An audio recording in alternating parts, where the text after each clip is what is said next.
Frage, ho voluto un mare stamattina, ma ha portato i virus, ma che sono virus? Mi pare dei bombonieri, va? Poi ci facciamo un bello virus e riso. Poi vengono freddo, e con freddo ci azzecca tutte cose.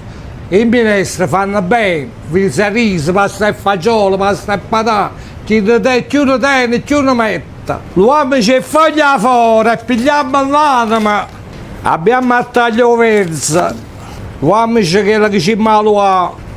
Allora, o verso, abitualmente o no, non fa. Ho poche pancette. Dopo che c'è la sella, a chi piace, l'aglio e si soffria.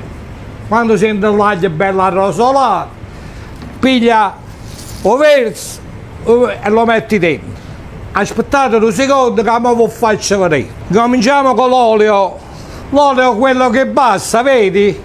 Non è che ci pare che se ne mette assai, ma quello è un piscinello che è piccerello. Uno spicchio d'aglio e si fa rosolare.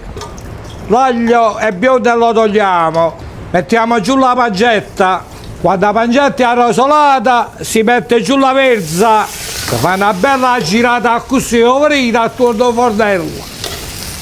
Adesso allunghiamo l'acqua e ci vediamo fra 10 minuti. Allora sta a bollire, siamo pronti, mettiamo giù il riso. Man mano che si cuoce, se c'è il bisogno si allunga un po' d'acqua, a poco alla volta, perché deve venire a zuccoso il riso, no acqua.